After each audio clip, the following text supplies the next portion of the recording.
예수 그리스도의 몸인 성경이라는 제목으로 성도님들과 함께 은혜를 나누겠습니다. 중보적인 공과 내용이 되겠습니다. 성경의 말씀, 하나님의 말씀은 우리들에게 예수 그리스도에 대해서 증거를 해주고 있습니다. 이 성경 말씀 전체가 사실은 예수님에 대해서 말씀을 해주고 있다는 말입니다. 구약시대의 말씀도 궁극적으로는 예수님에 대해서 증거를 하고 있습니다. 창세기 1장에서 태초에 하나님께서 천지를 창조하셨는데요. 그 창조하실 때 성부성자 성령 삼위체 하나님, 우리가 인간을 만들 때도 우리가 우리의 형상대로 사람을 만들자. 그리고 창조하실 때도 하나님 삼위일체 하나님이 창조하셨다고 말씀하고 있습니다.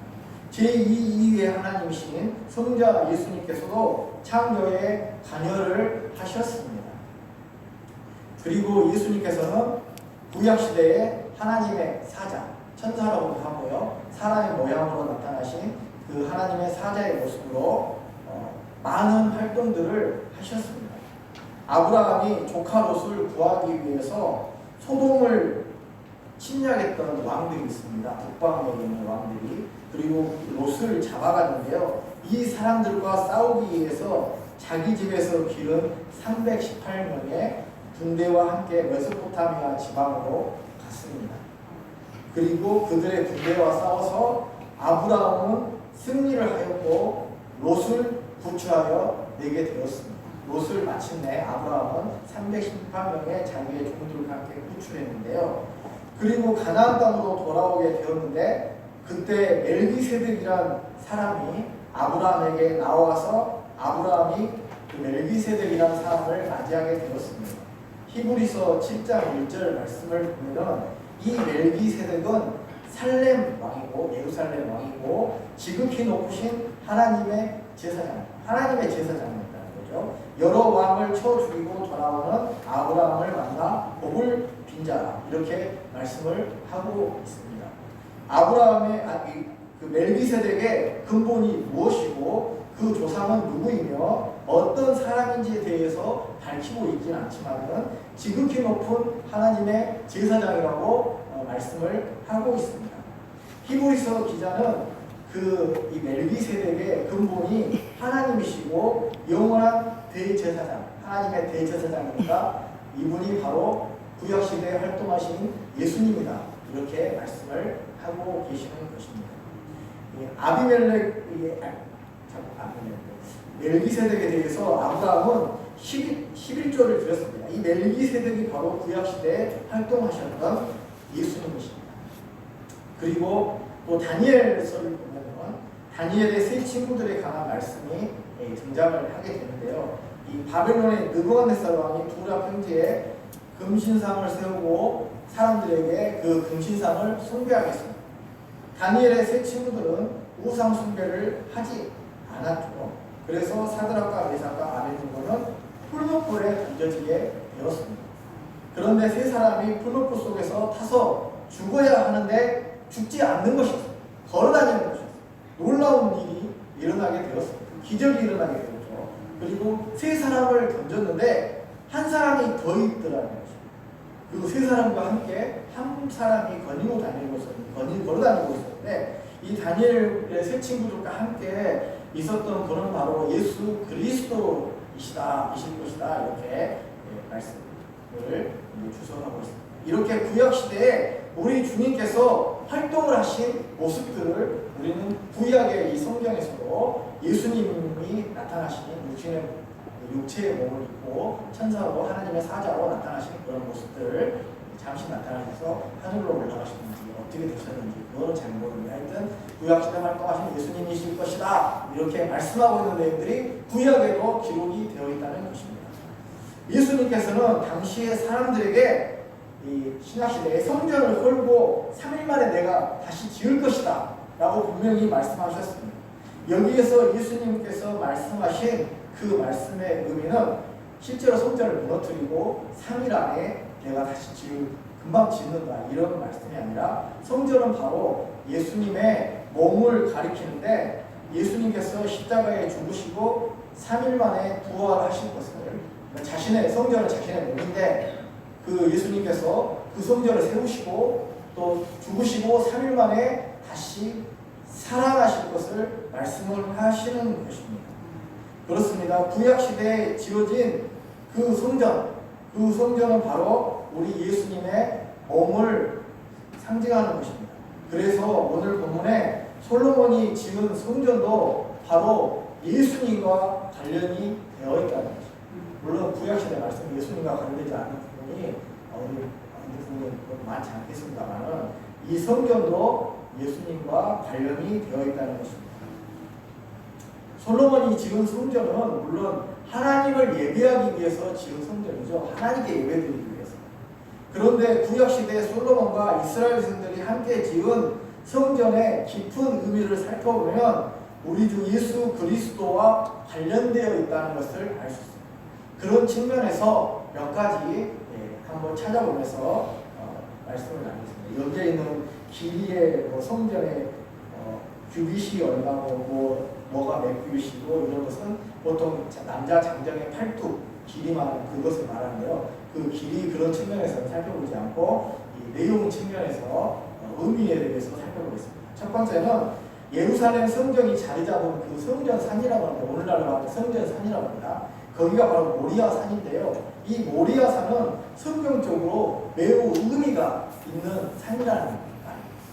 먼저 모리아 산은 아브라함이 이삭을 제물로 바친 것과 관련되어 있는 산입니다.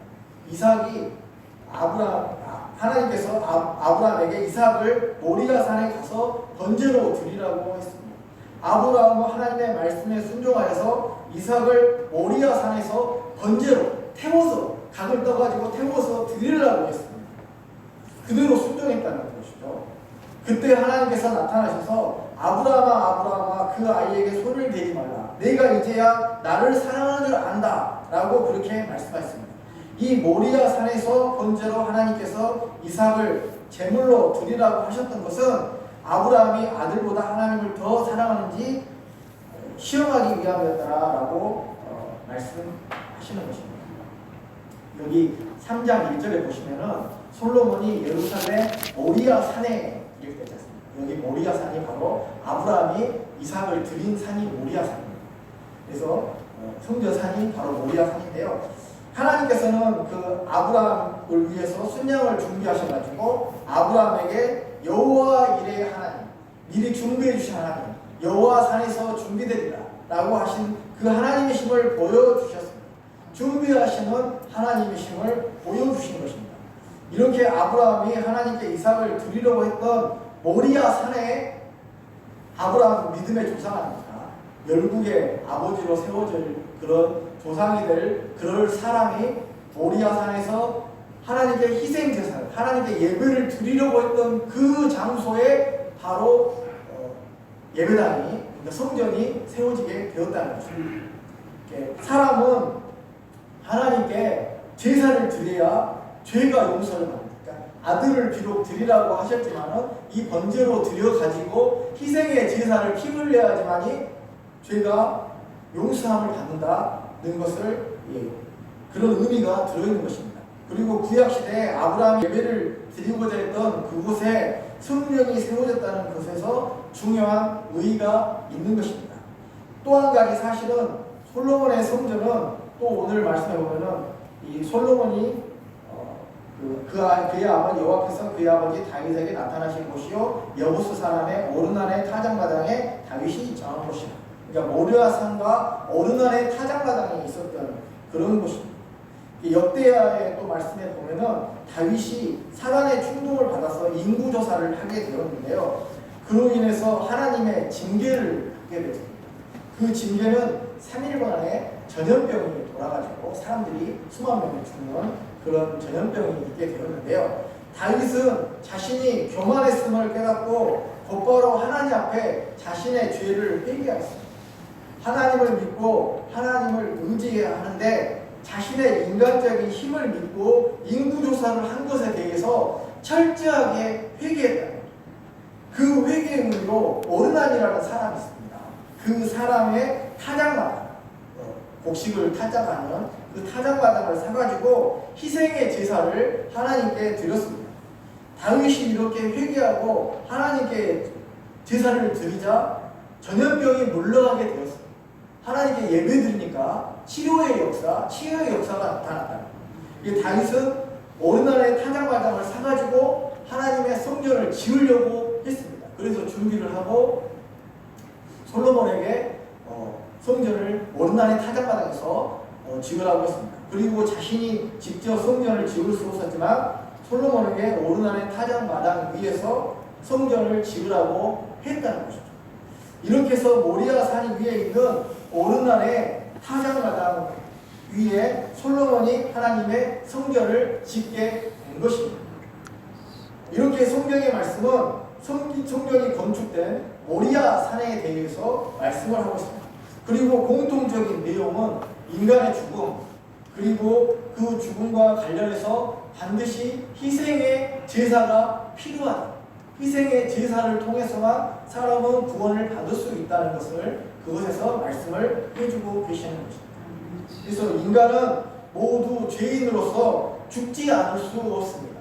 오직 예수 그리스도의 보혈로만 우리는 구원을 받게 되고 새 생명을 얻게 되는 것입니다. 성전이 예루살렘의 모리아산에 건축된 것은 우리 예수님의 희생의 제사와 관련이 있습니다. 예수님께서 바로 그 예루살렘 모리아산 그곳의 성전산에서 6월절 희생의 제물로 십자가에 달려 돌아가신 것입니다. 그 희생의 제물이 되셨던 곳이 바로 모리아산 성전산이라는 말씀입니다. 우리 예수님은 우리의 죄를 사해 주시기 위해서 십자가에 보배로운 피를 흘려서 돌아가셨습니다. 그리고 우리를 죄와 사망에서 구원해 주셨습니다. 영원한 생명을 얻도록 만들어 주셨습니다. 우리들의 삶 속에서 주님의 보혈의 공로가 이렇게 중요한 것을 알게 됩니다. 주님의 희생의 제사를 믿어야만 우리는 구원을 받게 되는 것입니다. 그리고 또한 우리는 구체적인 삶 속에서 주님의 구원의 은혜에 감사하여 하나님께 늘 예배드리는 삶을 살도록 합시다. 두 번째로 성전에서 장식이 있는데 그 장식의 모습 속에서 예수님의 모습을 찾아볼 수 있습니다. 그 말씀이 5절 말씀을 보시면 이렇게 되어 있습니다. 그 대리전 천장은 잣나무로 만들고 또 순금으로 입히고 그 위에 종려나무와 사슬 형상을 새겼고, 여기서 저는 종려나무와 사슬 이 두 개를 중심으로 살펴보겠습니다. 천장은 종려나무를 새겼다고 했습니다. 이 종려나무 모양을 이렇게 그림으로 그렸는지 새겼는지 이렇게 팠는지 모르겠는데 하여튼 그렸습니다. 이스라엘의 번영을 상징하는 것입니다. 이스라엘 나라에 가보시면 가장 많이 있는 게 종려나무. 종려나무가 아주 흔하게 있습니다. 이스라엘 지금도 그 성전에 가보면은 종려나무가 굉장히 많이 있어요. 이 종려나무는 그 사사기에 보면은 드보라가 재판을 할 때 종려나무 아래에서 벌꿀과 같은 재판을 했다. 이런 말이 굉장히 감미로운 재판인데요. 이 종려나무의 이 벌꿀, 성경의 꿀은 진짜 꿀일 수도 있지만 송이꿀보다 더 달다. 진짜 꿀일 수 있지만 대추야자와 같은 그런 열매들이 송이꿀처럼 굉장히 그 단맛이 엄청나게 단맛이 나는 거예요. 그래서 그 대추야자 열매를 생산해내는 것인데 굉장히 단꿀 같은 열매가 맺혀지는 게 이 종려나무입니다. 그래서 이스라엘 사회에 번성을 나타내는 것이라고 할 수 있습니다. 하나님께서는 성전을 통해서 이스라엘 백성을 번성해 주시겠다고 약속을 번성하게 해주시겠다. 번영하게 해주시겠다. 이스라엘 나라를 번영하게 해주시겠다. 그렇게 말씀해 주시는 것이죠. 예수님께서 예루살렘에 입성을 하실 때 사람들이 종려나무를 들고서 예수님께 호산나 호산나 라고 외쳤습니다. 이렇게 종려나무는 중요한 그런 의미가 있고요. 또 사슬 형상을 새겼다는데 이 사슬이 좀 특이하지 않습니까? 우리가 일반적으로 사슬 말하면 사람의 몸을 제압하기 위해서 사슬을 이렇게 쓴다고 합니다. 그러나 여기에서 말하는 사슬은 그런 의미보다는 사람을 보호하기 위해서 쓰는 사슬이 있대요. 그래가지고 이것은 하나님께서 이스라엘 백성들을 보호하신다는 그런 의미가 여기에 들어있다는 것입니다. 우리 하나님께서는 이스라엘 백성들을 보호함과 같이 우리들을 늘 보호하시는 것입니다. 주님은 천군 천사를 동원하여 우리를 늘 보호하고 계십니다. 우리에게는 우리를 보호하는 수호 천사가 있다고 합니다. 이거는 성경에는 지금 기록이 되어 있지 않지만 천사론에서 이렇게 보통 이야기를 하는데요. 그리고 우리를 주님께서는 늘 보호하고 계시는 것입니다. 6절 말씀해 보시면은 또 이렇게 또 있습니다. 또 예수님에 관련된 것을 제가 살펴보겠습니다. 또 보석으로 성전을 꾸며 화려하게 하였으니 그 금은 바르와임 금이며, 이렇게 바르와임이라는 말이 있죠. 이 바르와임이라는 보석이 있는데 이 보석은 남아라비아의 아라비아 지역 있지 않습니까? 사우디아라비아 뭐 이런 지역인데요. 이쪽 예멘이라는 지역에서 생산되는 보석이라고 합니다. 이 바르와임 보석은 붉은 색깔의 빛을 띠고 있다고 합니다. 이 바르와임이 이스라엘 나라에서는 이 성전에 새겨놨는데 특히 금요일에 불구스름한 빛이 나온다고 합니다. 그래서 이 불구스름한 빛이 무엇을 의미하겠습니까? 성전에 왜 이렇게 불구스름한 빨간색 바르와임 금을 입혔겠느냐 그 말이죠. 그것은 주님의 보혈을 상징하는 것이에요. 주님께서 거룩하신 보혈을 흘려서 구원을 해주셨다는 것을 상징하고 있다는 것입니다. 우리 주님이 거룩하고 보배로운 피를 흘리셔서 우리를 구원해 주셨다는 것을 기억하게 됩니다. 이 앞에서도 말씀드렸듯이 대속죄일과 같은 경우에는 바르와임 금이 더욱더 붉은 빛으로 붉은색 빛을 띄었다고 그렇게 말씀을 하고 있습니다. 했다고 합니다. 하여튼 이와 같이 바르와임 금의 의미는 하나님께서 이스라엘 백성들에게 희생의 제사를 통하여 그들을 구원하셨음을 알려주시는 것이라고 할 수 있습니다. 거기에는 희생의 제사의 의미가 있다는 거죠. 이와 같이 성전은 하나님께서 그들에게 번영시켜 주시고 보호하시고 구원해 주시는 하나님의 구원의 역사를 나타내시는 것이라고 할 수 있다는 거죠. 오늘날도 우리 하나님께서는 우리를 성도를 번영하게 하시고 보호해 주시고 구원해 주시는 그런 일을 하시는 것입니다. 그 구원의 역사를 우리는 믿어야 되는 것입니다. 세 번째로 성전의 기둥에 대해서 말씀드리겠습니다. 성전에 두 기둥이 있다고 하겠습니다. 17절 말씀을 보시면 이렇게 중간 부분을 설명하면 17절을 보겠습니다. 그 두 기둥을 성전 앞에 세웠으니 왼쪽에 하나요 오른쪽에 하나라. 오른쪽 것은 야긴이라고 부르고 왼쪽 것은 보아스라 불렀다. 이렇게 보통 이렇게 기둥이 있지 않습니까? 이 교회들이 제 기둥을 봤는데 기둥이 오른쪽에 것은 야긴입니다. 야긴 보아스. 이쪽 성경에 야긴 보아스 이렇게 세우는데요. 근데 우편과 좌편에 두 개의 기둥이 있었는데 오른쪽 기둥은 야긴이고 왼쪽 기둥은 보아스인데 성전에 이 야긴이라는 말은 하나님께서 세우신다 그런 말입니다. 성전을 세우시는 분이 하나님이시라. 이 성전을 세우신 분, 이 교회를 세우신 분은 다른 누가 아니라 하나님이시라는 것을 말씀해 주고 있는 것입니다. 솔로몬이 성전을 세우는 것 같지만 진정으로 성전을 세우시는 분은 우리 하나님이시라는 것을 알 수가 있습니다. 이스라엘 나라를 세우시고 구원의 역사를 이루어 가시는 것은 하나님이시라. 여기서 하나님의 주권을 알 수 있습니다. 우리는 하나님의 주권적인 역사로 우리를 불러주셨습니다. 그리고 구원의 역사를 이루어 주신다는 것을 우리는 기억을 해야 됩니다. 또 왼쪽의 기둥은 보아스라고 했습니다. 이 보아스라는 말은 그에게 능력이 있다 이런 말입니다. 능력이 누구에게 있겠습니까? 그것은 바로 우리 주님께 능력이 있다는 말씀입니다. 우리는 연약하여 능력을 행할 수가 없습니다. 우리에게는 무슨 능력이 없습니다. 저도 마찬가지입니다. 저에게도 능력이 없습니다. 성령의 권능과 능력이 임할 때만이 주님의 능력이 우리들에게 나타나는 것입니다. 우리 자신이 능력을 나타내는 것이 아닙니다. 우리는 주님의 능력을 나타내는 사람들입니다. 주님의 뜻에 순종하여 주님을 나타내는 그런 삶을 살기를 바랍니다. 그러므로 우리는 우리의 학벌이나 우리의 재산 이런 것을 자랑하는 것이 아니라 하나님의 능력을 나타내는 것을 자랑하는 것입니다. 우리는 우리 자신을 나타내는 것이 아니라 주님의 능력, 성령의 능력을 나타내는 삶을 살아야 됩니다. 이제 말씀을 읽겠습니다. 오늘 본문에서 성전 건축에 관한 말씀은 하나님께 예배를 드리기 위해 지은 것인데 특히 우리 예수님과 관련되어 있다는 사실을 살폈습니다. 성전은 우리 예수님의 몸입니다. 오늘날로 말하면 교회가 우리 자신도 교회이고 지금 여기에 교회당에 모인 성도님부터 전체가 교회입니다. 교회가 주님의 몸입니다. 그래서 우리는 주님의 몸된 교회를 사랑하고 잘 섬겨야 됩니다. 주님의 보혈로 구원을 받은 우리는 주님을 더욱더 기쁨과 믿음으로 섬기는 그러한 삶을 살기를 바랍니다. 기도하겠습니다.